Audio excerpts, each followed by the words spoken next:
Good afternoon students. আজকে আমরা প্রতিবেদন রচনা নিয়ে আলোচনা করব।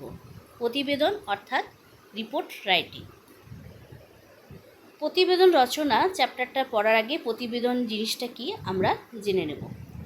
প্রতিবেদন কথাটির সাধারণ অর্থ কারো প্রতি কিছু জানানো। প্রতিবেদন কথাটার সাধারণ অর্থ কি? যে কাউকে কিছু জানানো। এই জানানোর কাজটা আমরা সবসময় করে থাকি কথা বলে, চিঠি লিখে বা টেলিফোন করে। বলছে কাউকে যখন আমরা কোনো কিছু খবর জানাই সেটা আমরা কি করে থাকি? কারোর সাথে কথা বলে বা তাকে চিঠি লিখে বা তাকে টেলিফোন করে আমরা খবরটা জানাই।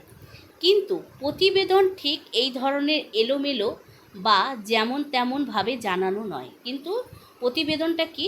যে এলোমেলোভাবে কোনো খবরকে জানানোর জায়গা নয়। প্রতিবেদনটা একটা নিয়ম আছে।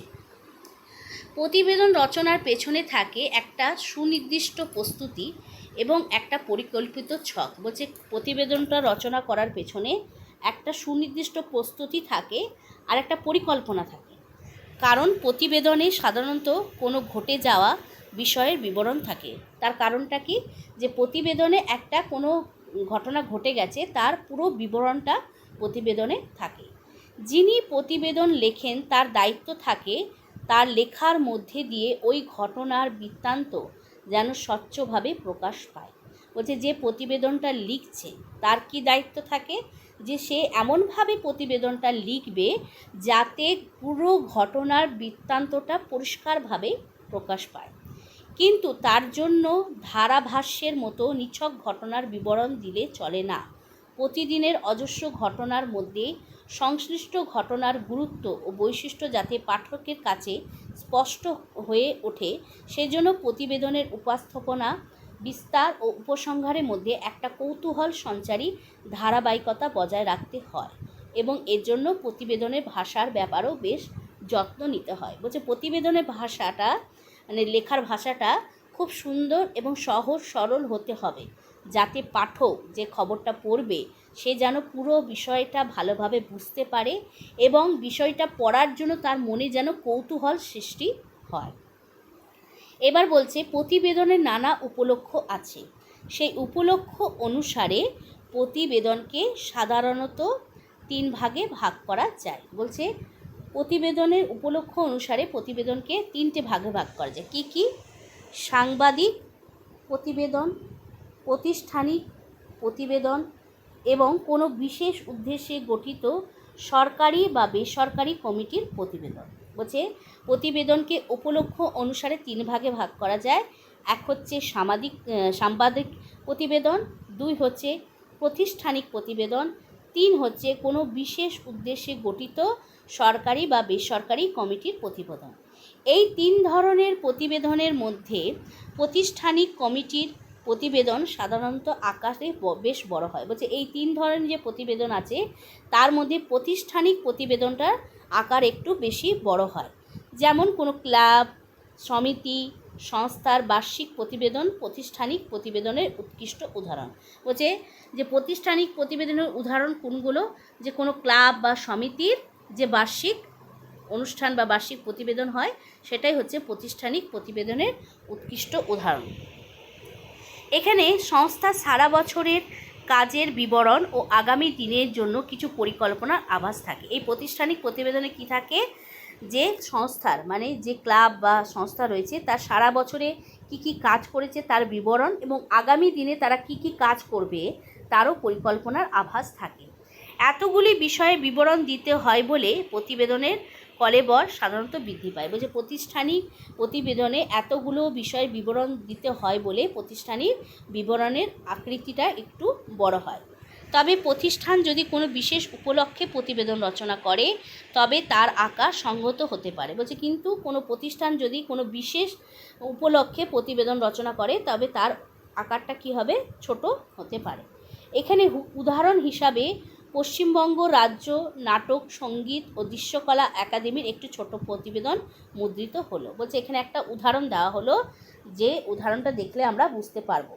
কমিটির প্রতিবেদনে একটা বাধাবাধি ব্যাপার থাকে, কারণ সব কমিটিরই কতগুলো পূর্ব নির্ধারিত বিবেচ্য বিষয় থাকে। কমিটির প্রতিবেদন মূলত এই বিবেচ্য বিষয়গুলির সীমার মধ্যে আবদ্ধ থাকে। যেমন পশ্চিমবঙ্গ সরকারের স্কুল শিক্ষা কমিটি ইংরেজিতে রচিত প্রতিবেদনটির মূল অংশটি 9টি অধ্যায়ে বিন্যস্ত। মূল অংশের পৃষ্ঠা সংখ্যা 116, মূল অংশের আগে 8 পৃষ্ঠার ভূমিকা এবং মূল অংশের শেষে আছে 16 পৃষ্ঠা ব্যাপী 9টি পরিশিষ্ট। প্রতিবেদনের বিষয় বা পৃষ্ঠা সংখ্যা যাই হোক, কমিটির প্রতিবেদনের এটাই সাধারণ কাঠামো। উল্লিখিত 3 ধরনের প্রতিবেদনের মধ্যে সাংবাদিক প্রতিবেদনই জনজীবনের সঙ্গে ঘনিষ্ঠভাবে সম্পৃক্ত। বলছে যে উপরে যে 3টে প্রতিবেদন আমরা উল্লেখ করলাম, তার মধ্যে সাংবাদিক প্রতিবেদন মানুষের সঙ্গে বিশেষভাবে জড়িত। তো এই সংবাদপত্র প্রকাশনের জন্য কিভাবে প্রতিবেদন লিখতে হয় তার কতগুলো নিয়ম দেওয়া হয়েছে। প্রথম নিয়ম, লিখতে হবে সহজ সরল ভাষায়, মানে প্রতিবেদনটা খুব সহজ সরল ভাষায় লিখতে হবে যাতে সাধারণ মানুষ বুঝতে পারে। ভাষায় কোনো দুরূহ শব্দ ব্যবহার করা কোনোরূপ কায়দা দেখানো নিষিদ্ধ। বলছে ভাষার মধ্যে কোনো দুরূহ শব্দ ব্যবহার করবে না বা কোনো কায়দা দেখানো যাবে না। মনে রাখতে হবে সহজ ভাষায় বলাটাই এখানে স্টাইল। বলছে মনে রাখতে হবে সহজ সরল ভাষায় যতটা বলতে পারবে সেটাই হচ্ছে এখানে এই প্রতিবেদন লেখার মূল নিয়ম। নিজস্ব কোনো অভিমত দেওয়া চলবে না, নিজের কোনো মতামত প্রতিবেদনে দেওয়া চলবে না। সংবাদে সমালোচনার প্রয়োজন নেই, সংবাদটার মধ্যে কোনো সমালোচনা হবে না। মনে রাখতে হবে নিজস্ব অভিমত প্রকাশের জন্য সম্পাদকীয় বিভাগ আছে। বলছে নিজস্ব মতামত প্রকাশ করার জন্য একটা সম্পাদকীয় বিভাগ আছে সম্পাদকের নিকটপত্র। প্রবন্ধকার নিজস্ব অভিমত নিশ্চয়ই ব্যক্ত করতে পারেন, কিন্তু প্রতিবেদক পারে না। বলছে প্রতিবেদন রচনা করতে হবে সহজ সরল ভাষায়, প্রথম পয়েন্ট। দ্বিতীয় পয়েন্ট বলছে যে প্রতিবেদন লেখার সময় নিজস্ব কোনো অভিমত প্রকাশ করা যাবে না। নিজস্ব অভিমত প্রকাশ করার জন্য সম্পাদকীয় বিভাগ আছে, সেটা সম্পাদকের নিকটপত্র। ঠিক আছে, আচ্ছা, এরপরে আমরা যাব বাকি নিয়মগুলোতে। 3 নম্বর নিয়ম কি বলছে, কোনো রাজনৈতিক দল বা বিশেষ কোনো মতবাদের প্রতি পক্ষপাতিত্ব দেখালে চলবে না। বলছে কোনো বিশেষ রাজনৈতিক দল বা কোনো মতবাদের প্রতি বিশেষ পক্ষপাতিত্ব দেখালে চলবে না। প্রতিবেদককে, মানে যে প্রতিবেদন লিখছে তাকে নির্ভীক এবং নিরপেক্ষ হতে হবে। ধর্মীয় কোনো বিশ্বাসকে আঘাত করা চলবে না, কোনো ধর্মীয় ব্যাপারে আঘাত করা চলবে না, মানে ধর্মীয় কোনো ব্যাপার নিয়ে প্রতিবেদনে লেখা যাবে না। মনে রাখতে হবে যে যার বিশ্বাস নিয়ে থাকুন, প্রতিবেদকের কাজ শুধু নিরপেক্ষ দৃষ্টিতে সত্যকে তুলে ধরা। বলছে যে যাই ধর্মের বিশ্বাস করুক না কেন, যে প্রতিবেদন লিখছে তার উদ্দেশ্য হচ্ছে নিরপেক্ষভাবে মূল ঘটনার সত্যকে তুলে ধরা। আচ্ছা, 5 নম্বর পয়েন্ট বলছে পাঠকদের শিক্ষিত করার অভিপ্রায় যেন প্রতিবেদককে পেয়ে না বসে। স্মরণে রাখতে হবে যে শিক্ষা অর্জন করতে যা সাহিত্যরস উপভোগ করতে হয়, কেউ সংবাদপত্র পড়েন না, পড়েন সংবাদের জন্য। বলছে যে পাঠককে শিক্ষিত করার উদ্দেশ্যে যে প্রতিবেদন লিখছে সে প্রতিবেদন লিখবে না।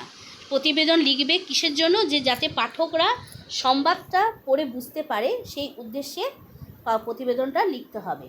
মূল সংবাদটাই যেন আকর্ষণীয় আকারে পরিবেশিত হয়, এ কথা বারবার বললে বা আগের কথা পরে নিয়ে এলে পাঠকের ধৈর্যচ্যুতি ঘটবার সম্ভাবনা আছে। মূল সংবাদকে আকর্ষণীয় করে পরিবেশিত করতে হবে, আকর্ষণীয় করতে হবে মূল সংবাদটাকে। আর এক কথা বারবার বললে চলবে না, এক কথা বারবার বললে পাঠকের ধৈর্যচ্যুতি ঘটতে পারে এবং পাঠক খবরটা নাও পড়তে পারে। প্রতিবেদনের অছিলায় গল্পের আকারে সংবাদকে পরিবেশন করা অযৌক্তিক। বলছে প্রতিবেদন লিখতে গিয়ে গল্পের আকারে সংবাদ, মানে খবরটাকে পরিবেশন করা যাবে না। মনে রাখতে হবে গল্পরস উপভোগ করার জন্য কেউ সংবাদ পাঠে মনোযোগী হয় না। বলছে মাথায় রাখতে হবে যে গল্পর রস উপভোগ করার জন্য কেউ সংবাদ পড়ে না। প্রতিবেদকের ব্যক্তিগত কথা বাদ দিয়ে লিখতে হবে। মনে রাখা দরকার সংবাদ লেখকের ব্যক্তিগত জীবন নিয়ে পাঠকদের আগ্রহ না থাকাই স্বাভাবিক। বলছে যে প্রতিবেদন লিখবে সে তার ব্যক্তিগত কথা প্রতিবেদনে লিখবে না, কারণ সংবাদ বা যে প্রতিবেদন লিখছে তার ব্যক্তিগত জীবন নিয়ে কোনো পাঠকের আগ্রহ থাকে না। উচ্ছ্বাস অবশ্য বর্জনীয়।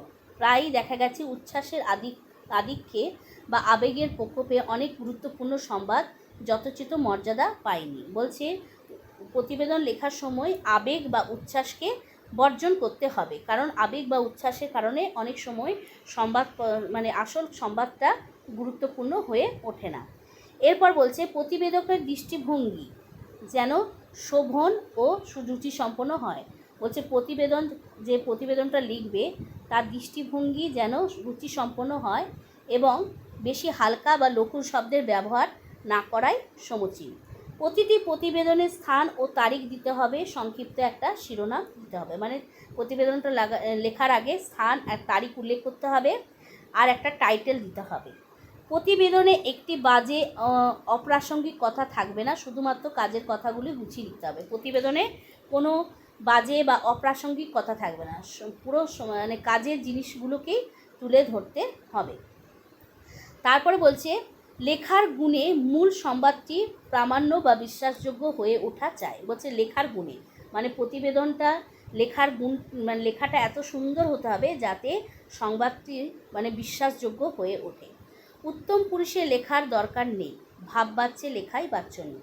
বলছে উত্তম পুরুষে মানে যেমন গিয়ে দেখলাম, ঠিক আছে, এরকমভাবে প্রতিবেদন লেখার দরকার নেই।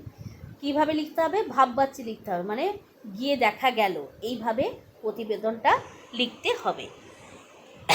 এরপরে একটা সংবাদপত্রের প্রতিবেদনের উদাহরণ দেওয়া আছে। পোখরানের পারিপার্শ্বিক এলাকায় পারমাণবিক বিস্ফোরণের প্রতিক্রিয়া। এখানে দেখো প্রথমে কি করা হয়েছে, তারিখ আর টাইটেল। এখানে নিজস্ব সংবাদদাতা পোখরান 18 মে তারিখ উল্লেখ করা হয়েছে, একটা টাইটেল দেওয়া হয়েছে, ঠিক আছে। দিয়ে লিখছে পোখরানে পারমাণবিক বিস্ফোরণের কিছু কিছু মারাত্মক প্রতিক্রিয়া লক্ষ্য করা যাচ্ছে। বিস্ফোরণের ফলে এই অঞ্চলে বহু বাড়ির দেওয়ালে ফাটল সৃষ্টি হয়েছে। অধিবাসীদের অনেকের নাক দিয়ে রক্ত ঝরছে, চামড়ায় অস্বাভাবিক রকম জ্বালা করছে অনেকেরই, কেউ কেউ আবার চোখের যন্ত্রণায় কষ্ট পাচ্ছে। জানা গেল 75 সালে পোখরানে বিস্ফোরণের পর থেকে সেখানকার মানুষ, জীবজন্তু ও প্রকৃতির উপর তার প্রতিক্রিয়া নিয়ে কোনো রকম পরীক্ষা নিরীক্ষা আজ অবধি হয়নি। ইংরেজি সংবাদ সাপ্তাহিক আউটলুকের সাংবাদিক রাজেশ যোশী পোখরানে গিয়ে লক্ষ্য করেছেন সেখানে প্রতি বছর বর্ষার পর গ্রামবাসীরা এক ধরনের চামড়ার অসুখে ভোগেন। এই প্রতিবেদকও পোখরানে গিয়ে প্রায় একই রকম তথ্য সংগ্রহ করেছেন। অধিবাসীরা জানিয়েছেন চামড়ার অসুখে অসম্ভব রকম চুলকানি হয়, রক্ত বেরোতে থাকে। উট এবং গরুও এই অসুখে ভোগে। তার মানে পোখরানে যে পারমাণবিক বিস্ফোরণ হয়েছে তারপরে কি কি প্রতিক্রিয়া হয়েছে, কি কি অসুবিধা মানুষের মধ্যে দেখা গেছে, সেটা এই প্রতিবেদনে লেখা আছে। তারপর বলছে গ্রামবাসীরা আরও জানান যে ক্যান্সার, পোলিও, হৃদরোগে সে অঞ্চলে অজ্ঞাত ছিল। 75 বিস্ফোরণের পর থেকেই সেই অঞ্চলে এসব রোগ দেখা যাবে। যে 75 সালে যে পারমাণবিক বিস্ফোরণ পোখরানে হয়েছিল তারপর থেকে এরকম নানা রকম রোগ মানুষের মধ্যে দেখা যাচ্ছে। এছাড়া শত শত শিশু যেখানে পোলিও রোগে ভুগছে, কেউ কেউ হারিয়েছে মানসিক ভারসাম্য। বলছে শিশুদের পোলিও রোগ দেখা গেছে এবং কেউ কেউ মানসিক ভারসাম্য হারিয়ে ফেলেছে। তবে 75 বিস্ফোরণের প্রতিক্রিয়া ধীরে ধীরে প্রকাশ পায়। এবার তার প্রভাব ছড়াচ্ছে অতি দ্রুত। বলছে এরপর এর প্রভাবটা আরও বেশিভাবে ছড়াচ্ছে। এই আশেপাশের অধিবাসীদের মধ্যে একটা চাপা আতঙ্ক ছড়িয়ে পড়েছে। পোখরানের আশেপাশে যে সমস্ত মানুষজন রয়েছে তাদের মধ্যে একটা ভয় আতঙ্ক সৃষ্টি হয়েছে। কেউ কেউ পোখরান এলাকা ছেড়ে অন্যত্র চলে যাচ্ছেন। মানে কেউ কেউ ভয়ে কী করছে, পোখরান জায়গাটা ছেড়ে দিয়ে অন্য কোথাও চলে যাচ্ছে। পুনরায় বিস্ফোরণের আশঙ্কায় অনেকে আবার ভয়ে ভয়ে দিন গুনছে, আবার অনেকে আবার বিস্ফোরণ হবে এই ভয়ে দিন গুনছে। এদিকে বহু অধিবাসী অভিযোগ করলেন রাত্রিতে ভালো ঘুম হচ্ছে না। এরপর আবার অনেক অধিবাসী অভিযোগ করেছে যে রাত্রে ভালো ঘুম হচ্ছে না, সারাক্ষণ চলছে মাথা ধরা ও গা বমি বমি ভাব। বলছে সারাক্ষণই তাদের মধ্যে মাথা ধরা এবং গা বমি বমি ভাবের লক্ষণ দেখা যাচ্ছে। বিস্ময়ের কথা, বহু লোক সে অঞ্চলে পরিদর্শক হিসেবে আসছেন। কেউ আসছেন নেহাতি কৌতূহলের বশে, কিন্তু সেখানকার জনসাধারণের রোগ শোক ও অভাব অভিযোগের খবর নেওয়ার আগ্রহ অধিকাংশের মধ্যেই নেই। বলছে বিস্ময়কর ব্যাপারটা কি, যে সেখানে অনেক পরিদর্শক মানে অনেক মানুষজন যাচ্ছে দেখতে, কেউ কেউ যাচ্ছে কৌতূহলের বশে, কিন্তু সেখানকার মানুষের অবস্থা বা তাদের যে কি কষ্ট সেটা নিয়ে জানার কারো আগ্রহ নেই। একজন স্থানীয় বাসিন্দা তো রীতিমতো ক্রুদ্ধ। কৌতূহলী এই দর্শককে বললেন, কি মজা আপনারা লুটছেন বলুন তো, আমরা কি গিনিপিগ? এই প্রতিবেদকের চোখের সামনেই ঘটল ব্যাপারটা, কিন্তু এক্ষেত্রে মুখ হয়ে দাঁড়িয়ে থাকা ছাড়া অন্য কিছুই করার ছিল না। বলছে সেখানকার এক বাসিন্দা নেহাতির ক্রুদ্ধ হয়ে একজন দর্শককে বললেন যে কি মজা দেখছেন আপনারা, আমরা কি কোনো গিনিপিগ? এই পুরো ঘটনাটা একজন প্রতিবেদক যে প্রতিবেদনটা লিখছে সেই প্রতিবেদকের সামনে ঘটেছে, এবং তিনি শুধুমাত্র চুপচাপ দাঁড়িয়ে থাকা ছাড়া তার কিছু করার ছিল না। এই প্রতিবেদনটা যে লিখেছে সে সংবাদদাতার সামনে এই পুরো ঘটনাটা ঘটেছে, যে পোখরানে বোমা বিস্ফোরণের পর সেখানে মানুষের জনের কী অবস্থা হয়েছে, তাদের শারীরিক অবস্থা খারাপ হয়ে গেছে এবং তারা অনেক রকম কষ্টের মধ্যে দিয়ে যাচ্ছে, কিন্তু সেগুলো দেখতে অনেকেই সেখানে যাচ্ছে, কিন্তু তাদের কষ্টের কথা বা তাদের খবরাখবরে নেওয়ার জন্য কারোর মধ্যে কোনো আগ্রহ দেখা যাচ্ছে না। এই পুরো বিষয়টা একজন প্রতিবেদনের মাধ্যমে আমাদের কাছে তুলে ধরেছে। এই হলো প্রতিবেদন রচনার মূল বিষয়বস্তু, এবং প্রতিবেদন কিভাবে লিখতে হয় তার নিয়মগুলো আমরা জানলাম। ওকে স্টুডেন্ট।